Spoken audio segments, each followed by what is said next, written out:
Namaskar, dear devotees and friends. This Wednesday evening, again, we'll be reading from the Gospel of Sri Ramakrishna, the Panchama Veda. Those who are following this class with me, so reading the Gospel with me, you'll be happy to know. This is the 500th episode or class. So we are going on reading these pages, and this is the 500. So that's a very interesting, and we'll be reading particularly how Bhagavan Sri Ramakrishna now he is teaching his disciples to and making them able to carry on his message. So before that, let us read this one, this pranam mantra. Tavo kathamritam tapta jivanam kabibhirilitam kalmashapaham sravanamangalam srimadatatam bhuvi grinanti e bhuridajanaha. The Lord is going on giving the nectar. The nectar, the conception that if you get that particular thing, then you will become eternal. And they made a beautiful story of Samudra Mantana, the churning the ocean. But in reality, it is nothing but churning our own mind. Where was that ocean? There is no ocean as such in that way. And these are all stories, but to tell us the wonderful truth that everything within your own mind. So churning the mind, when you are doing that with the help of the meditation, so sometimes our mind is going out, pulling us out, and sometimes it is pulling us back. This is going on. The one side is God himself, another side God's creation. And that pull is going on. So we have to either go to God or to his creation. If we go to his creation, there will be two things, suffering and enjoyment, suffering and enjoyment. More suffering than enjoyment. And after that, as the children, they go on, they're very mostly, they're fond of the Cadbury's. But after that, when they become old, they say, no, enough, we don't like to. So like that, after experiencing this world, then we say it is enough. We have to go back to the original source. And that is the happiness, eternal happiness. This eternal happiness is known as Amrit. The moment we understand that the reality of this creation, and then go back to the source. The moment we understand, that very moment we realize the God, realize the truth. This is very unique. Not that slowly it will be. The moment it happens, everything. Bhagavan Sri Ramakrishna gave the example that suppose a room is dark. The moment you light a lamp, immediately all corners of the rooms, it will be lighted. Not slowly. The darkness or the ignorance will move away. But to move away that, we need someone. So that is the reason this is avatars, they come. The avatars, the supreme being, manifest in human form. They are avatara. Mahapurusha, Rishi, then the Muni, or the Darshanik, or the Acharyas, they are all different. But the avatara is the God himself, the Lord himself. He is taking the human form.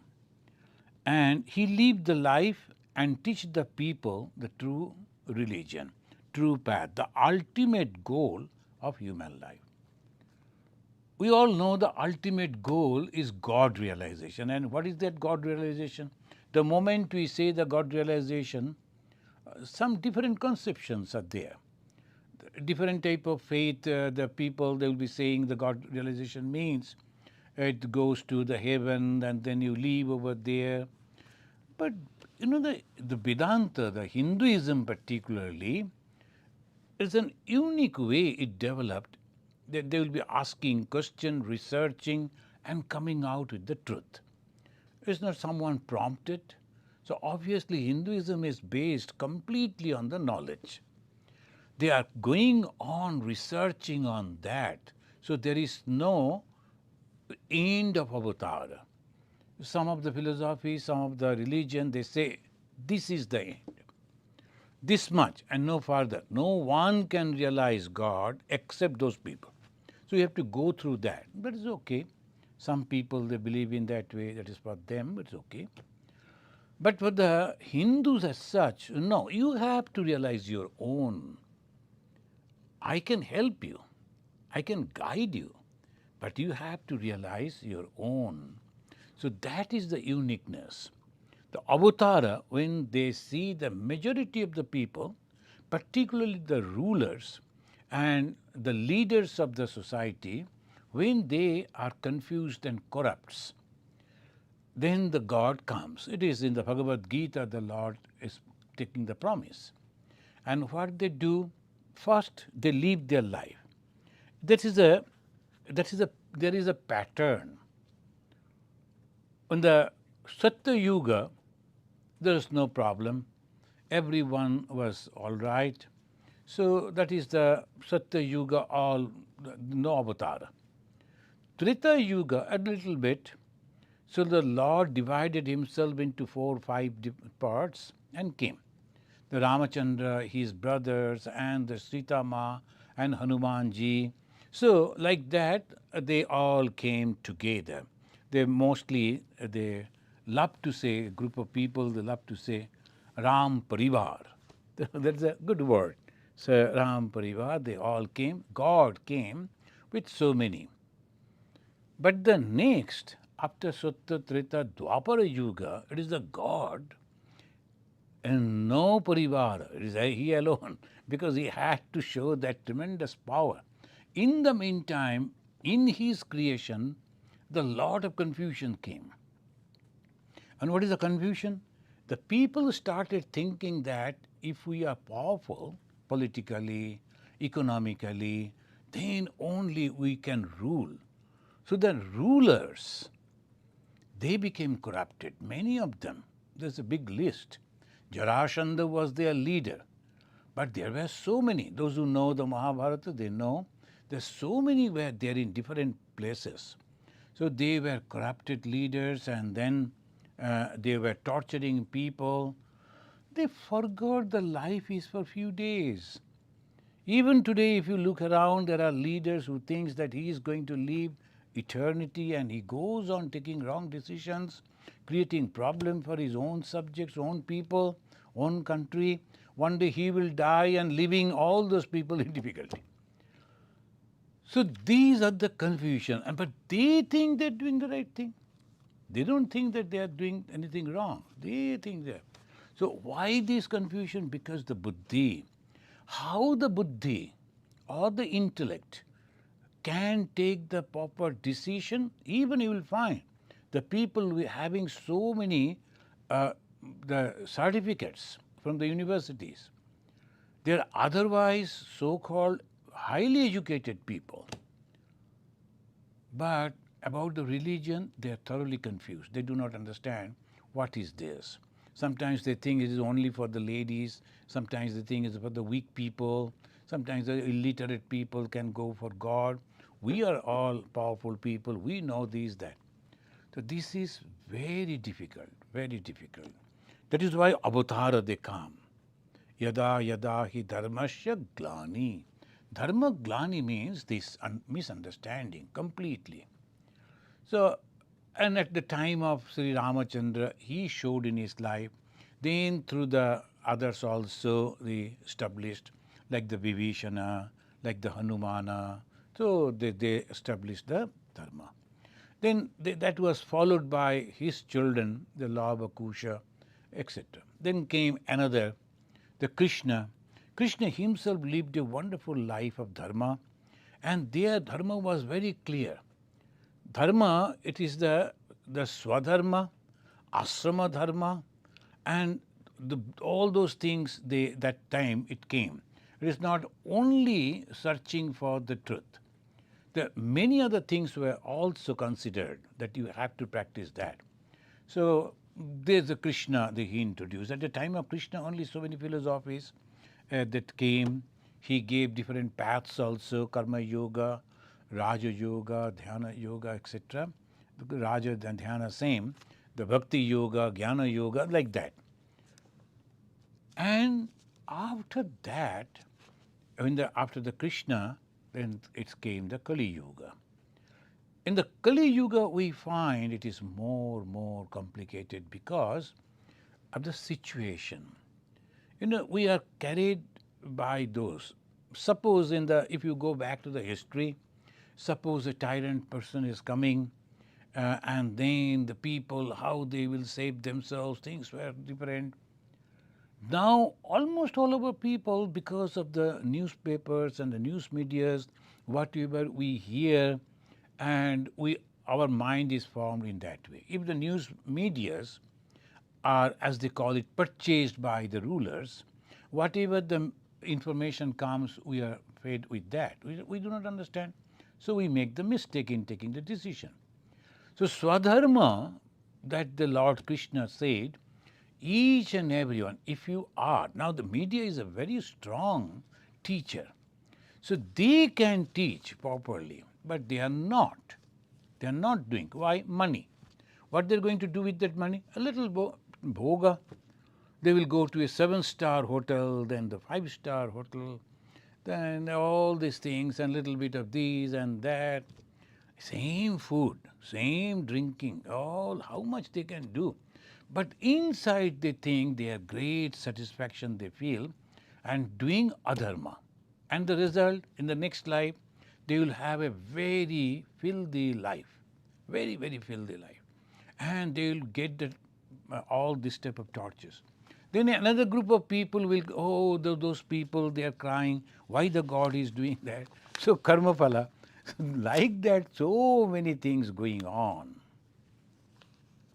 And then these latest, very latest, 1836 to 1886, only this 50 years.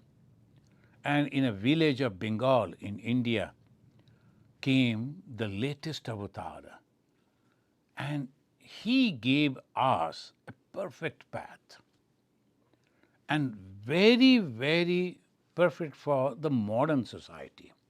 The Sri Ramachandra came, he gave a path, that is a traditional, it is there. Next came Krishna, he also gave, on that developed Sri Ramakrishna. And what is that combination of all the yogas, all the paths? But this is going on, and it says that in the most latest avatara, the formal education has nothing to do with the spiritual wisdom. Sometimes the people,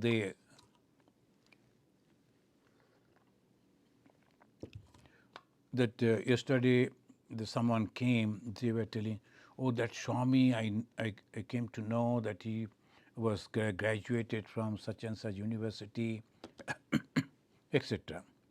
It's good. From the university, after completion of that, it is not a matter of joke to get the chance to study over there, and after that successfully passing out and then becoming a monk, very great thing. But the monkhood is a different thing. That certificate won't help you. Otherwise, all the best scientists and they could become the monks. No. So Bhagavan Sri Ramakrishna, he never attended any school at all, no education. But the great minds in those days and even present today, they are all coming and bowing down to him. The great wisdom, the spiritual wisdom. So-called social status, wealth are not required for God realization. Bhagavan Sri Ramakrishna, he was born in a very poor family. His father was having nothing. And whatever that he was having, as because He was not ready to tell the lies in support of a landlord. So they actually forced him out from the village, and somehow because of the God will, another rich man gave him the shelter, gave him a small plot of land in Kamarpukur. And because of the truthfulness of his father, that the Lord himself, God himself manifested. And this time, all the three, as in the Hindu, they believe the Brahma, Vishnu, Maheshwara, three Deva, they all came together and took the form of Sri Ramakrishna. Don't think as because I'm a monk of the Ramakrishna, followers of Ramakrishna, I'm saying like that. If you go through the history of the spirituality, this is really rare, very, very rare. And then the food, the dress, and place of living, nothing. They are all insignificant. The people, they always fight with all these things, but they are not giving attention to the real. Why? Again, the confusion. Who has created the confusion? The power of God. The power of God don't want the people should get liberation. So that is the reason Bhagavan Sri Ramakrishna, again and again, through his unique teaching, he is guiding us. And then he made a group of people. If you look at the Jesus also, and he made a small group, apostles, they were there with him. At the same time, other followers also. Lord Buddha, his very close inner circle. Sri Ramakrishna too, a very close inner circle he made. And this inner circle people, they took the sannyasa. And the sannyasas, Swami Vivekananda, Brahmananda, Turiyananda, you all know, they are, there's all the 16, the sannyasi, they were very close to Sri Ramakrishna. But there was a big group of people, they were also following Sri Ramakrishna, they are householders.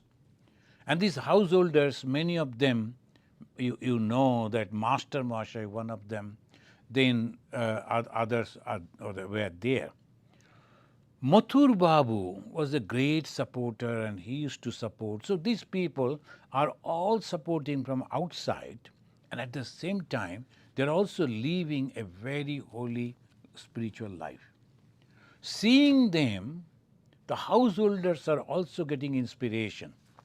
At the same time, the sannyasis, they cannot go and live with the householders and then teach them, etc., because that may bring down his ideals. So the sannyasis are little aloof from the social movements and other things. So this is the way it goes. Bhagavan Sri Ramakrishna, he made that flag bearers. And what is the real quality of a spiritual seeker? Have faith. That's it, Bhagavan Sri Ramakrishna said. I am telling you, swearing in the name of Mother, that God is there. We can't see God, we can touch God, we can't smell, and maybe we are thinking God is not there. Mostly we judge through these 5 organs. If the 5 organs are not supporting, so we say no. But beyond the 5 organs, there are also so many things are there. So this, Bhagavan Sri Ramakrishna said, have faith. First is the faith. Faith in the existence of God. God is there. And second is nirahamkara. God has made me. I have nothing to do. If I am successful, it is because the God wanted me to be successful. So that is the way, if we are thinking, that we become self-confident, at the same time ego-free. And Sri Ramakrishna's teaching says, the moment you are free from the ego, you are God. It is not the food, not the clothing, not the place, not the people you are living with. It is only if you are having these 2 things. One is complete faith in the existence of God, and secondly, you don't have any ego. When you are successful, you give the credit to Sri Ramakrishna. You get go to God. So these are the two qualities, but this is very difficult, very, very difficult. We can give up everything but not the ego. We will find that there are many, those who have left the hearth and home.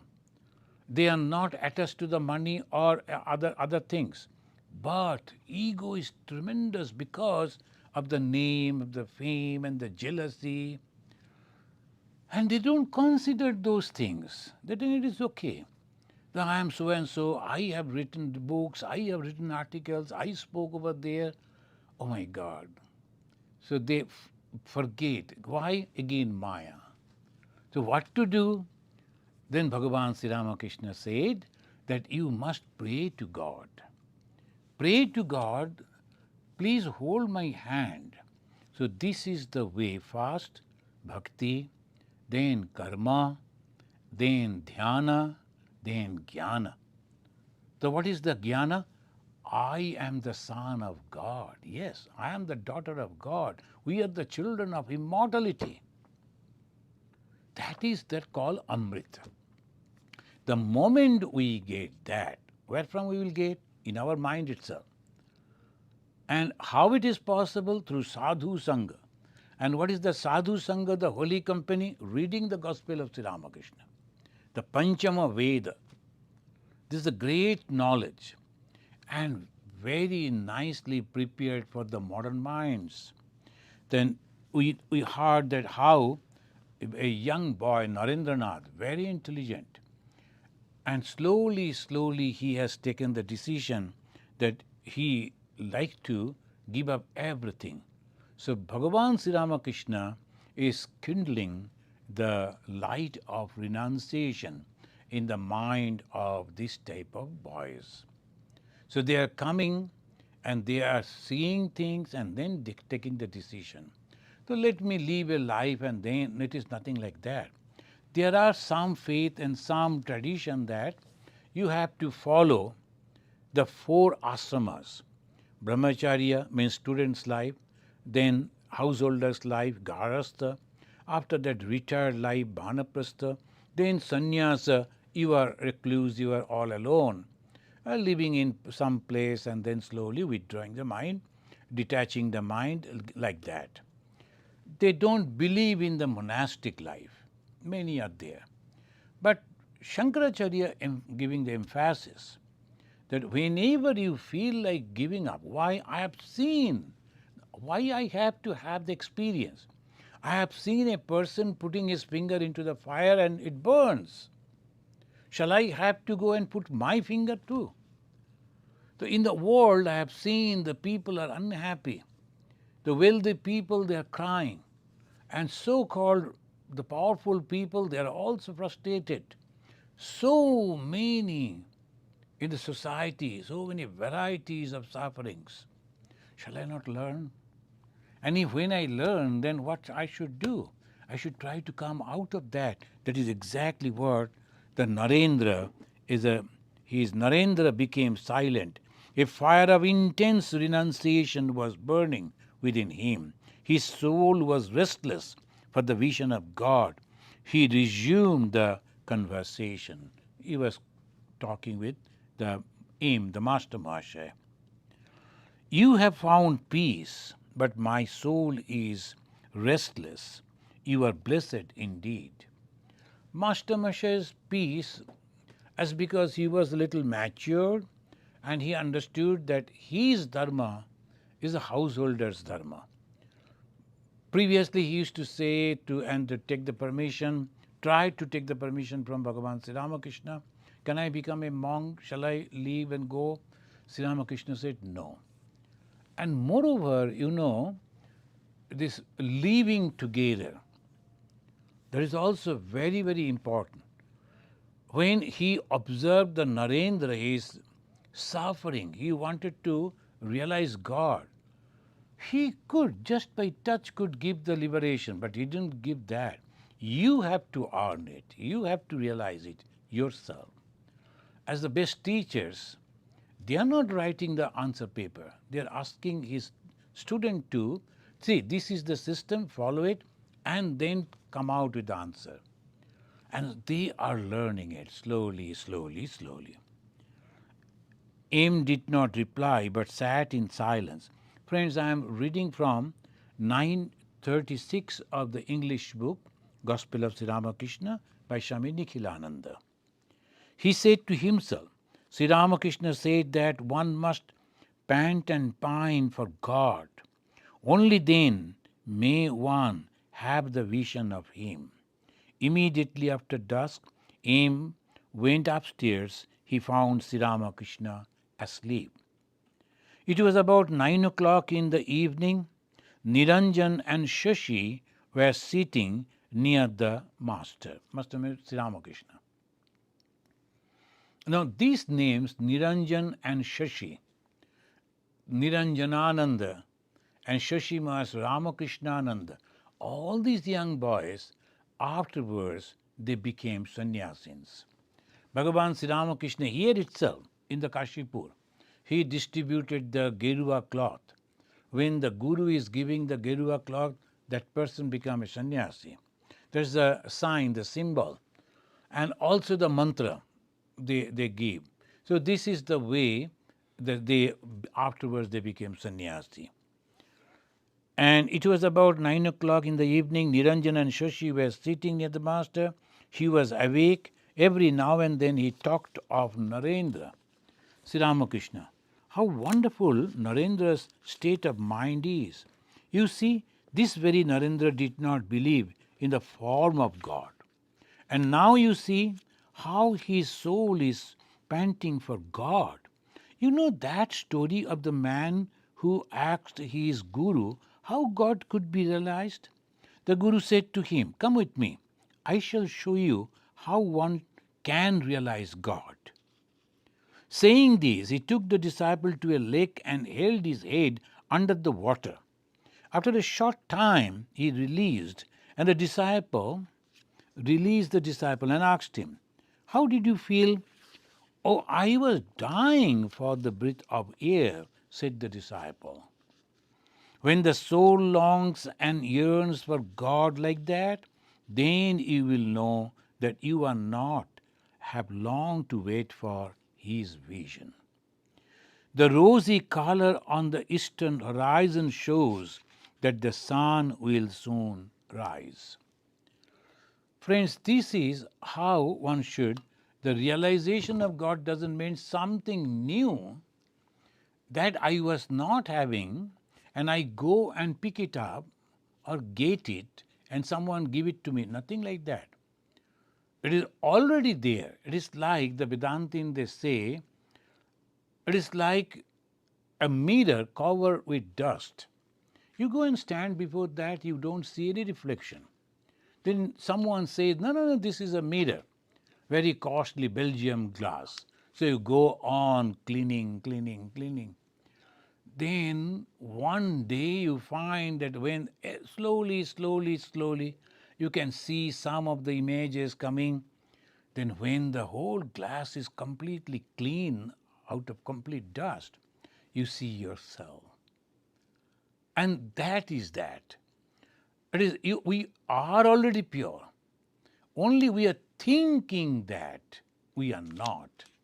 And that is the reason all the time we think, oh, I am a man, I am a woman, I am rich, I am educated. So many ways the covers, the dust is accumulating on the true nature. The moment it goes away, you are that. That is Hinduism. That's why Hinduism never says only this person, he is the last and the first one, and you have to follow him. No, it is nothing like that. They never say that. Some people, that they make a clan, so they all goes like that. This is my guru, and then after a few days, all they are gone. But the real Hinduism, they always say, you are the immortal bliss, but you have to know it. But to know that, you have to go to those who have realized. So now it is wonderful that we are getting the instructions of the God Himself. Bhagavan Sri Ramakrishna himself. And he is giving in every page in the Gospel of Sri Ramakrishna this teaching. I was wondering, someone was telling that there is a person, he is a nice person, but when someone told, can you please read a few pages from the Gospel of Sri Ramakrishna? He may be a teacher and he comes to teach, and there is an old person, he wanted his help, to read a few pages. He refused. He said, no, that is not my faith.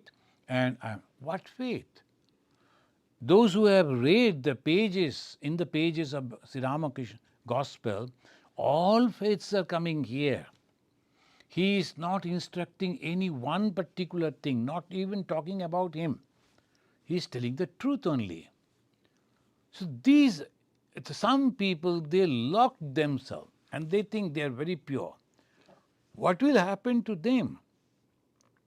In Uddhava Gita, in the Bhagavan Krishna, he is mentioning in one of the slokas, he is mentioning those who are good people even, and so-called religious people, they may, because of their good deed, they will go to some extent.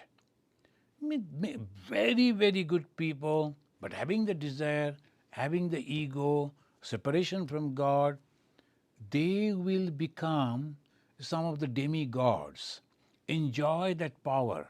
Like someone who was an ordinary man, then suddenly become the leader of that particular country. The situation made that, and he became that, and then ultimately became the. And sometimes before this democratic thing, previously there were kings. Whoever was a very powerful person and was a good fighter, and then he will have some of his followers, and he will conquer some people, killing these people, that people, and then he become the king. He was just nothing but the very ordinary person. He became a king. Ordinary person, because of the democracy, suddenly he became the minister. And so many things comes to him. He forget that what he was. So these confused people, but they are enjoying the power, but when that is over, again they will fall back and they will start from the square one. So those who are really sincere must read the Gospel of Sri Ramakrishna. Whatever faith you may have, whatever the path you are following, it doesn't matter at all. That is the beauty of the Gospel of Sri Ramakrishna. And here he mentioned about this. When the soul longs and yearns for God like that, then you will know that you do not have to long to wait for his vision. This day Sri Ramakrishna's illness was worse. In spite of much suffering, he had many things about Narendra, though mostly by means of signs. At 8, Narendra left for Dakshineshwar. It was very dark, being the night of the new moon. He was accompanied by one or two devotees. Must M spend the night at the Kashipur garden. He dreamed that he was seated in an assembly of sannyasins. See, he dreamed in that night, in the assembly of sannyasins. So sometimes people, they think, oh, these people, they're all not very special. And if you go to Himalaya and they are having this type of dress and some different physical things, so they think they are real sannyasi. It is nothing like that. Sannyasa means those who are not having any desire to enjoy this world. They are sannyasins. Giyasa nitya sannyasi. Yo na dveshti na kangshati. In Bhagavad Gita, Sri Krishna, the Lord Krishna, he mentions, not dveshti, no aversion, never hate. Because he's not asking for anything. So no comparison. Why should he hate? When I want something and I am not getting that, achieving that because of somebody else, jealousy comes and I hate. I don't want anything in this world. whether someone is a very good singer or a great orator or great writer or a king or a rich man, that's good to him. I don't want anything of that. So no hatred, no dveshti, no aversion, no kangshati. He never wants anything also, whether you like him or not, appreciate or not, criticize or not, it doesn't matter. That same-sighted, equal-minded people, they are sannyasins. The sannyasa doesn't mean the dress or the way he speaks or the certificate he has acquired or the family he was born. Nothing like that. Jatna pucho sadhu ko, pucho gyan ki baat. There's a beautiful sayings are there. In the Uttarakhand, the sannyasins, they say that don't ask the status of the monk. Jatna pucho sadhu ko. So are you this, are you that, are you a Brahmin? In the Indian society, that is also another problem. Are you a Brahmin? Are you from this part of land or that part of land? Do you speak in this language or that language? Do you eat this or that? All these things there will be. And suppose you go say yes, and what is that to you? What benefit you are going to get? Maybe that you will record his biography, that's all. You will take a, nowadays the camera is so easy, so you take a photo and this is the man, he belongs to this, he speaks in this language. Then what is your spiritual benefit? Zero. So jatna pucho sadhu ko, pucho gyan ki baat. As because they are dedicated to that. So what is that jnana?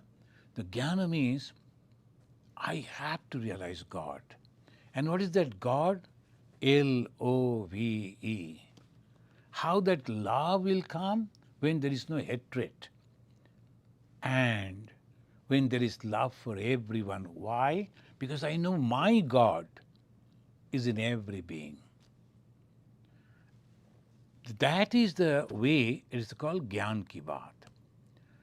The Krishna for everywhere. I love Krishna, but Krishna is not that who is standing with that image. We never know exactly whether Krishna was looked like that or not. Maybe someone in those days they painted, but it's a long years before there was no camera. So whatever image is there, you are imagining that is the Krishna. He may be in a different way. Some of the descriptions are there, a little dark color and these, that. So you are imagining. But the Krishna is not that.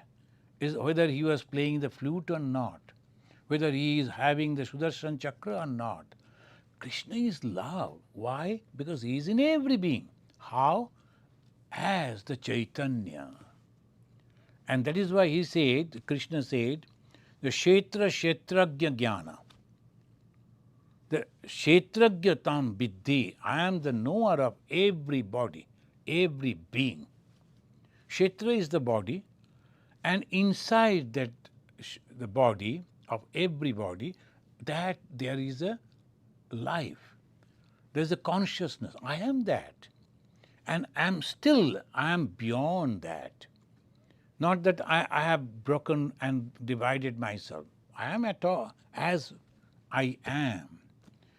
But still I am giving my knowledge, my jnana, my light, my power into those beings so that they also behave like that. There's maybe next time when the Uddhava we are studying, and if you study the Uddhava you will find that beautifully the Bhagavan Krishna, he is mentioning this. So in the Bhagavata itself, Uddhava Gita is a part of the Bhagavata, and that is a great knowledge. People say that is the Bhagavata is a scripture of love or the devotion, but a lot of knowledge is there. Now it is Tuesday, January 5, 1886. Bhagavan Sri Ramakrishna was sitting on his bed and talking to him. No one else was in the room. It was about 4 o'clock in the afternoon. Sri Ramakrishna was sitting on his bed. Now, if you go there, you won't find the bed as such. The same room, same house, same room, in the same way we are protecting Ramakrishna Mission. After the passing away, after many years, then we got some money and the devotees, they supported. Then after having some fun, the Ramakrishna devotees, they purchased that plot of land along with that building, because that is the great thing for them. When they go, they imagine the Lord is sitting over there, walking over there, standing under the tree, giving the blessings. The first January, he blessed each and every one, whoever came. But that never ended in 1886. In every time he is there. So the people, they go and visit. That is a beautiful ashram now. And one of our vice presidents, he is there in that ashrama. And people, they always visit and they take the blessings of Bhagavan Sri Ramakrishna. But when you read here that he is sitting on his bed, that means in those days he used to sit, he used to able to. Then afterwards they removed the bed and it was on the floor, because he could not sit in that way. They are on his bed talking to him, Sri Ramakrishna. If Khirot makes a pilgrimage to Ganga Sagar, then please buy a blanket for him. So Khirot is a young, maybe you know that so many devotees used to come. His name was Khirot. Maybe that he is planning to go to Ganga Sagar, a pilgrimage. In those days, it was very remote, very difficult to reach. Nowadays, it has become the very nice road. You can drive up to the end, and then you take a small boat and cross that creek and then reach to that island. That's called Ganga and Sagar. Ganga means the river, holy river Ganga, and Sagar means Bay of Bengal. They are meeting together. That there is an island. There are many islands are there. There's a beautiful island is there. On that island also, we have Ramakrishna Mission is having an ashrama, and there is a school and all that. Now, this person, he wanted to go over there. Maybe he was not that way rich.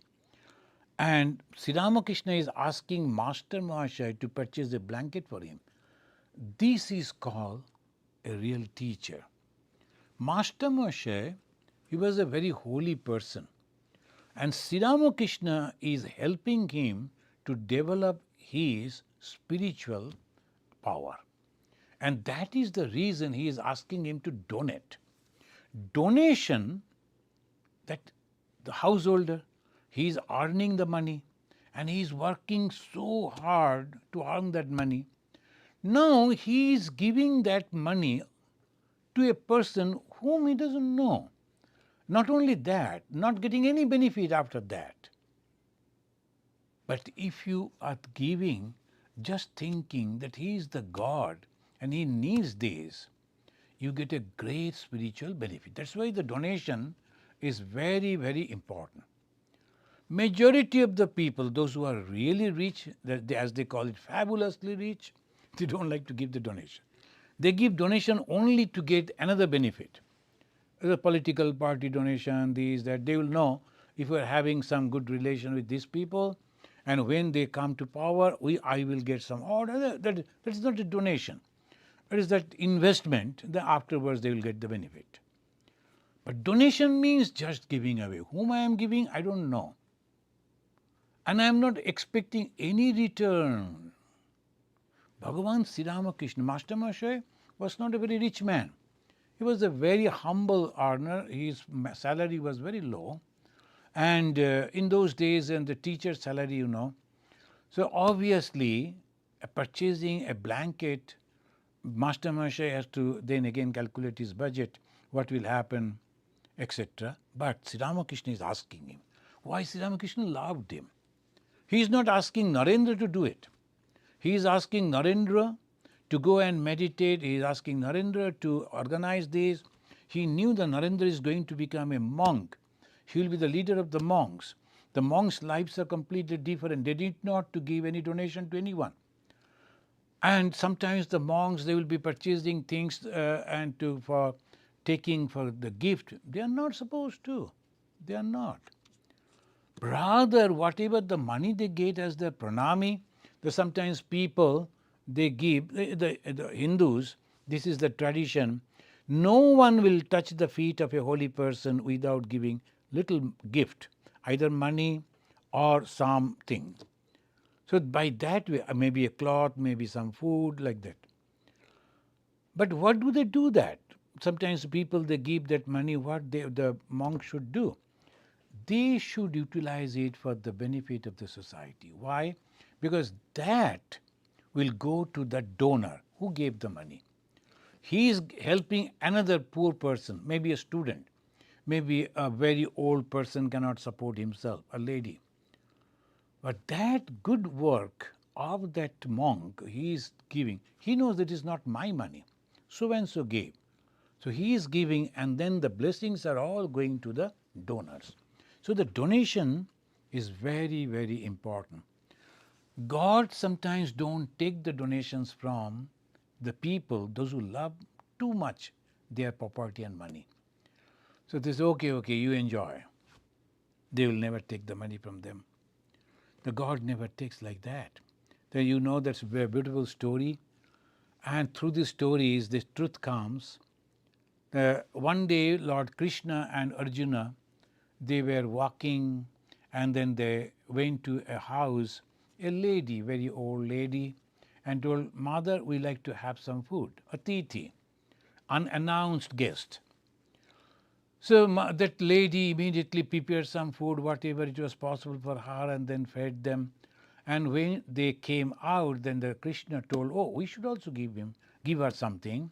Then yes, you should, Arjuna said, thinking that the Krishna will give the lady some money or jewelry, something. Instead, the Krishna said, Lord, he said, oh, she is having a cow. Let the cow die. Oh my God, Arjuna was taken aback, and it was difficult to understand the Krishna's work. So he kept silent, and he was pondering why he is doing like this. And next in the evening time, they told, oh, another rich man's house, let us go and have the dinner. They entered and they also served the dinner. They were very rich. They ate. Here also he came out and said to Arjuna, the Lord Krishna said to Arjuna, now we should have to give something to them. Yes. And he was thinking that he will also say something like that. Instead, Lord Krishna said, your wealth may grow more and more. Arjuna this time could not hold himself. He said, Sir, what is it? That lady was having only cow and milking that cow. She used to sell it in the market, and with that money also, only she was surviving. And she served you with so much faith and devotion. Now you kill that the cow, and then these people, they are having so much of wealth, and you are blessing them to become more rich. How is it? Then the Krishna smiled and said, you know why? The lady was going on taking my name. But as because she is having little attachment to that cow, and she could not give the 100% mind to me, I removed her bondage. Now she will be liberated. And these people, many lives they have to live in the circle of birth and death. They will suffer, they will take birth, they will have these and that. This person is dying in the family, that person is taking birth, and these will go on. They have to suffer because of their ignorance. So I bless them. Okay, no, now you go on in their own way. So this is really excellent that those who understand it, they understand it. And this is called Amrit, Katha Amrit. Kathamrita. Amrita means the nectar. That through the words, the Bhagavan Sri Ramakrishna, he is giving us the idea what we should do and what we should not. So he was making like this. Well, he asked, if Khirod make a pilgrimage to Ganga Sagar, then please buy a blanket for him. Master Moshe said, yes, sir. Sri Ramakrishna was silent a few minutes. Then he continued, well, can you tell me what is happening in these youngsters? Some are running off to Puri and some to Ganga Sagar. All have renounced their homes. Look at Narendra. When a man is seized with the spirit of intense renunciation, he regards the world as a deep well and his relatives as venomous cobras. So Bhagavan Sri Ramakrishna, he is analyzing the minds of the young people. They are not married, and some of them, though, in those days, early marriage, so some of them they were, but their mind was completely free from any attachment into the world. No desire for the name and fame or physical comfort. So that is the reason they were like the fresh flowers that can be offered at the feet of the Lord, at the altar of God. So that he was preparing them in that way. That's called inner circle, like the apostle. So, and then comes the devotees. And these devotees are also highly advanced people comparing with the other people in the ordinary people in the world. Then Master Moshe, yes, sir, life in the world is full of suffering. Master Moshe himself is mentioning like that. Sri Ramakrishna, yes, it is the suffering of hell, and that from the very moment of birth. Don't you see that what a trouble one's wife and children are? Master Moshe, yes, sir. You yourself said these youngsters have no relationship whatsoever with the world. They owe nothing to the world, nor do they expect anything from it. It is the sense of obligation that entangles a man in the world. Sri Ramakrishna, don't you see how Niranjan is? His attitude toward the world is this: here, take what is thine and give me what is mine. That is all. He has no further relationship with the world. This is nothing to pull him from behind. And this last and gold alone is the world. Don't you see that? If you have money, you want to lay it by. Master Moshe burst out laughing. Sri Ramakrishna also laughed. Master Moshe, one thinks a great deal before taking the money out. Both laughed. That is also true. That some people, there are two different type of people here also we find. When the people are coming and then we are offering whatever, then the ashrama, whatever we do, as because I am in Chicago ashram, I am the only monastics. So obviously our volunteers, they take care. They are all very educated people, well-established people, but they are volunteering. So they go and say, please sir, come, I will show you this, I will show you that. And then they say that, do you like to take some food? Then they will themselves, they will arrange that food, warm it, serve them. And after all that, when they say, do you like to give some donation for the asrama? Then immediately some people, not all, one or two, very, very the minority, but that is really very interesting. They will say, why everything is free in the asrama? If you go to Belur Math, it is all free. The Belur Math. Can anything be free? Somebody is paying. You are not paying, but somebody is paying for that. When you go to the Belur Math, if you go and reach to the office, in Belur Math there's a Math office and mission office. Mission for the outside work, Math for the inside. And if you go to the Math office within the 10:30 in the morning and say we like to take prasad, as many, whatever number. They will give you some slip, and at the time of the food, 10, 11:30 or 12, you can go and sit and eat and can go. If you give money, good. If you don't, it's okay. But who is paying for you? That they don't understand. They think it is all free. Of course, but some people have donated. Here also we find someone won't give, and the next moment another person will come. Instead of 5, he will give 500. So $500 he gives. By that it is managed. Who is getting the benefit, spiritual benefit? This donor. And those who are coming and they are thinking having prasad. No doubt it is prasad. But because of this, suppose you are really, really poor, you can't afford, no problem. No problem for that. And you are really completely free. But you can afford at least some, but not giving, calculating and saving your money. I don't know, that I can understand, because Sri Ramakrishna is not appreciating that. So this is called the spiritual life, religious life. One should be careful when we are practicing this. But once you say that Dakshinesha, that it is quite different if one is able to live in the world free from the 3 gunas. Master Masha reminding Sri Ramakrishna. This Bhagavan Sri Ramakrishna. Yes, like a child.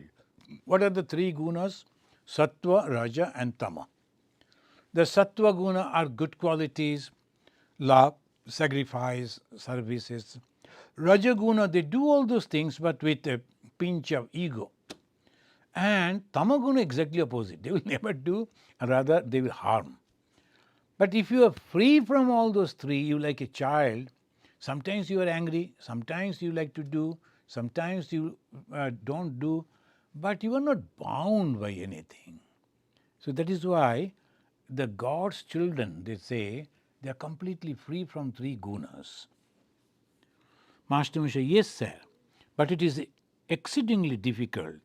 It requires tremendous power. Sri Ramakrishna remained silent. Thank you, friends.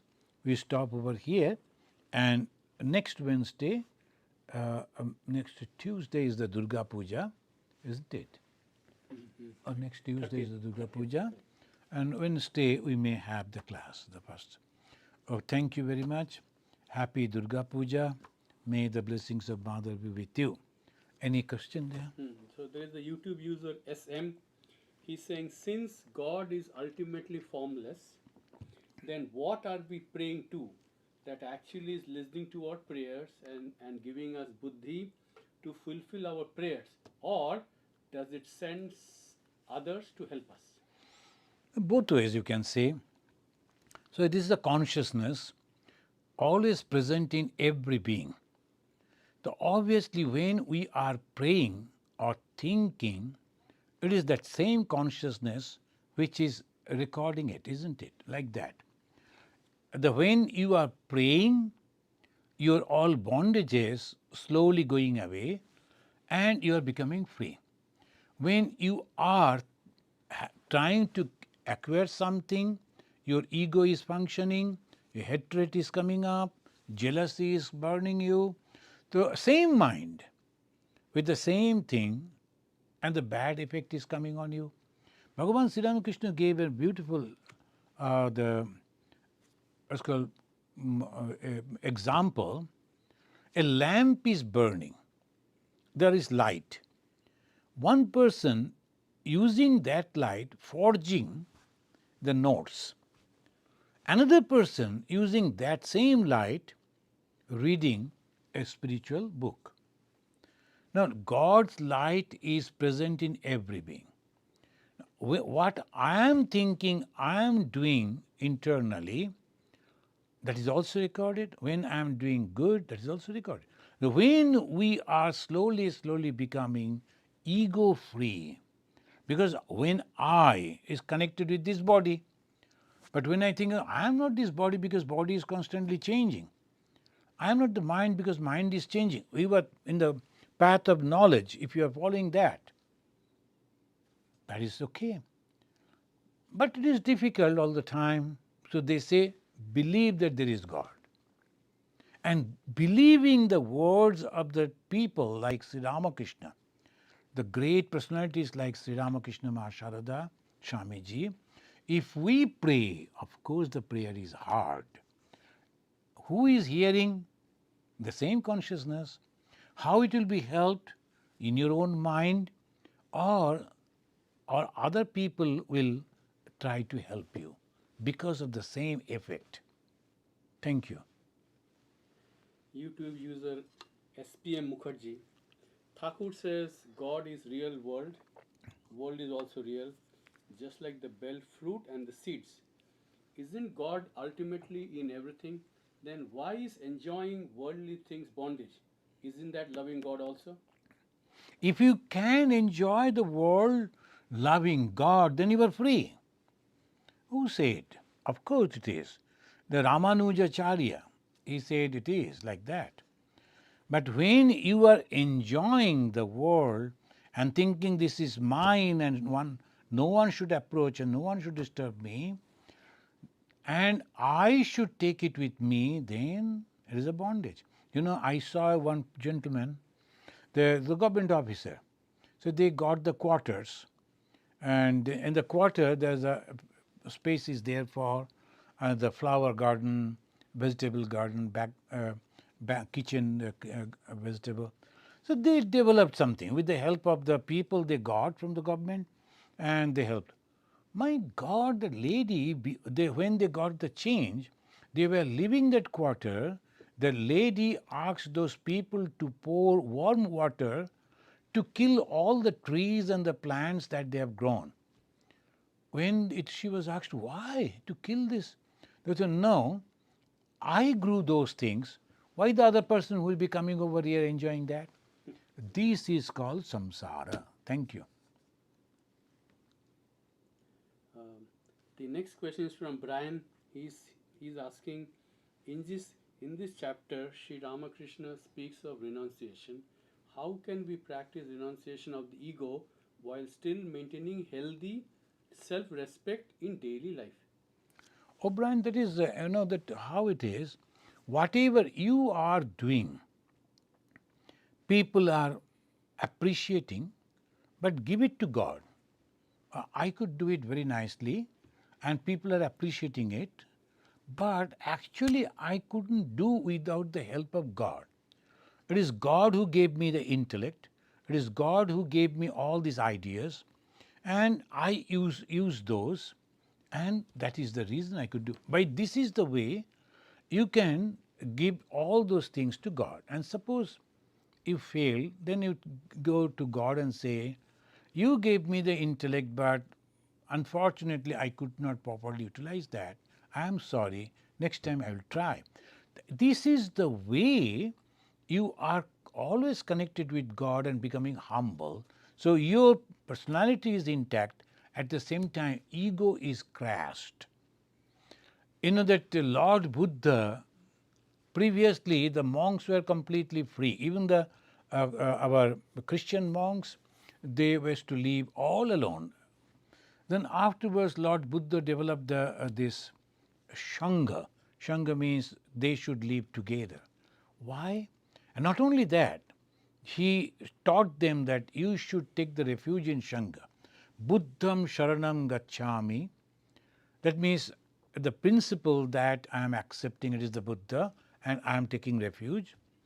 Then Dharmam Sharanam Gacchami. The righteous path that I have accepted, I am going to take that. And Sangam Saranam Gacchami. What is the Shanga? The unity of all these people. Why?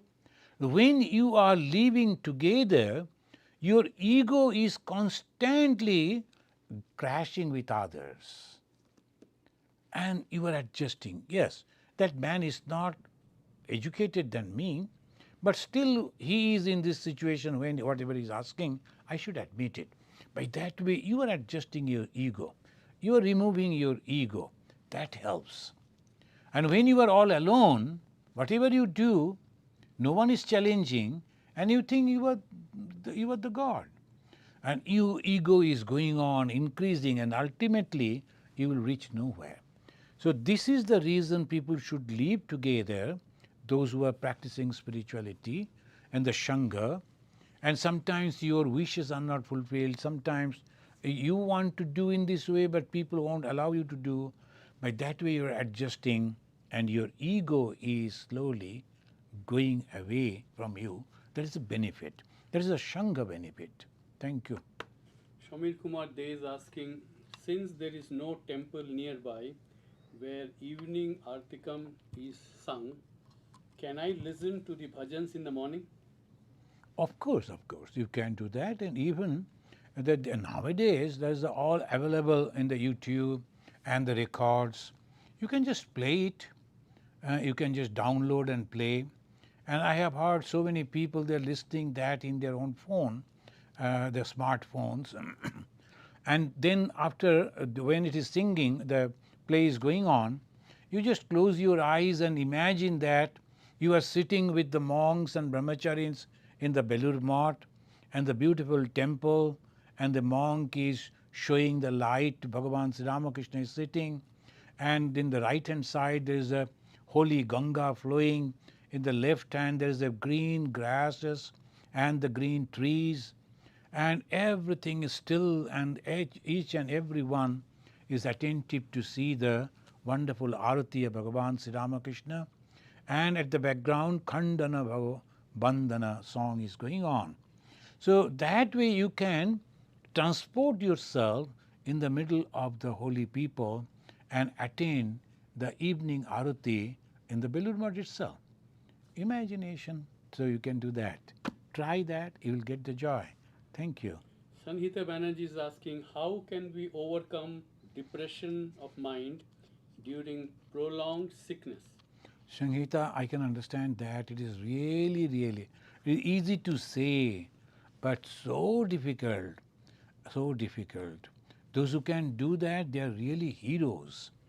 Very, that even that sometimes some people, because the body is there, and one thing, I don't know how to answer your question, but one thing, in two different ways we can.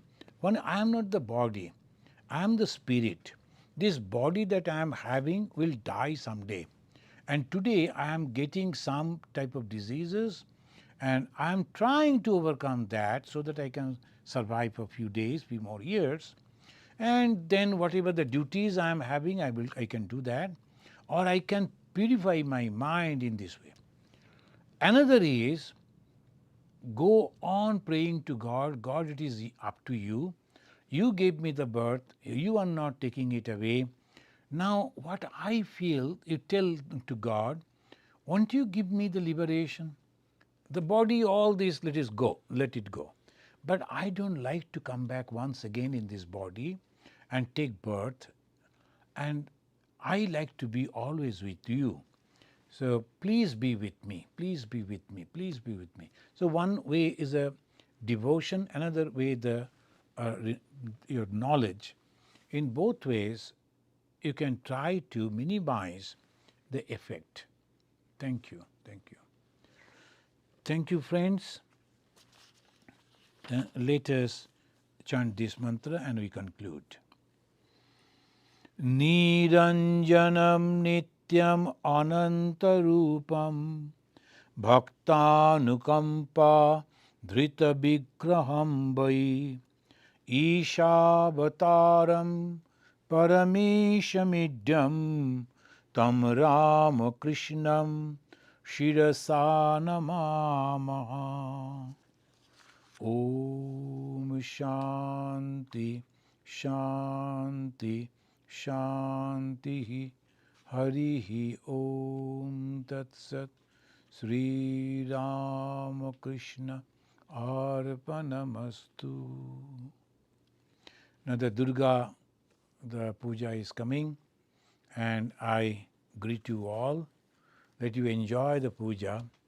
And this is the time when the Ashura, or the bad thoughts that provokes us to do something wrong, is slain by the pure thoughts. That is Ma Durga. She is bright, is a golden hue.